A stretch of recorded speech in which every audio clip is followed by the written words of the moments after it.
სოციალურ დაუცველი ჩხაიძეების ოჯახი ქალაქის მერიას ბინით დაკმაყოფილებას და ჯანდაცვის სამინისტროს ინვალიდობის მიხედვით პენსიის გამოყოფას თხოვს. ნათელა ჩხაიძე 26 მაისის ქუჩაზე დედასთან და შვილთან ერთად ქირით ცხოვრობს. შემოსავლის წყაროს მხოლოდ სოციალური დახმარება 78 ლარი და დედის პენსია 130 ლარი შეადგენს. ქირაში ოჯახი 100 ლარს იხდის.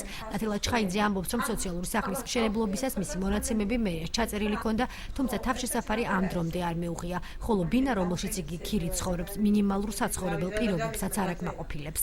შემოსავალი არის დედაჩემის პენსია და მაიჩემის სოციალური. რამდენი ლარია სულ ეს არის, ესე იგი 124 ლარს დედაკოღებულობს პენსიას და მე 78 მაგას. ამდენი ყველას, ვინც ხა სასწრაფოებს და შევეცოძო ყველას იმედიელში და იქანელა მაგმერიაში რა ზემარცენ და რა მომომწერესიდან არ ვიცი. ამ ბავშვი თავით და დედაჩემით. და ასე ქუჩაში და ვიყოთ რა ყველა მართლა სახლი აქვს, კარი აქვს ზოგს და იგერი შედიან მაგა. აწერია თან ბაგრატიონზეა შენებული მაიბინები. მერის წარმომადგენელი გოჩა ჯიბლაძე ამბობს, რომ ბინის მიღების შემთხვევაში სოციალურად დაუცველი რამდენიმე კრიტერიუმს უნდა აკმაყოფილებდეს. მთავარი კი ისაა, რომ ოჯახის ერთ წევრს ბათუმში მცხოვრების სტატუსი უნდა ჰქონდეს, რაც ნათელა ჩხაიძის შემთხვევაში ვერ მოხდა. იყო შემუშავებული კონკრეტული კრიტერიუმები პირველი ყოვლისა სოციალურად დაუცველი უნდა ყოფილიყო ბათუმში მაცხოვრებელი, ერთ-ერთი ოჯახის წევრი, აქედან სარეიტინგო ქულა უნდა ქონოდა 0-დან 57,000-ის ქვემოთ.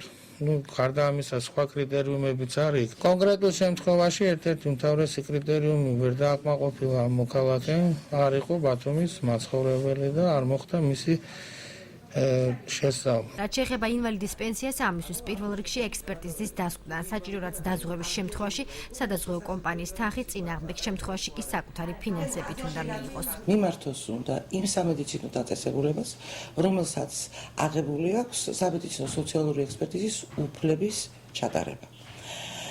ამის შემდეგ დაწეროს განცხადება, ჩაიტაროს სამედიცინო სოციალური ექსპერტიზა და თუ დაუდგინდება, რომ ის შრომის უნარობა შეზღუდულია ან მკვეთრად, ან მნიშვნელოვნად ანზომიერად, მიენიჭება ეს შესაბამისი სტატუსი. ინვალიდის პენსიისთვის განკუთვნილი თანხა სხვადასხვა რაოდენობისაა.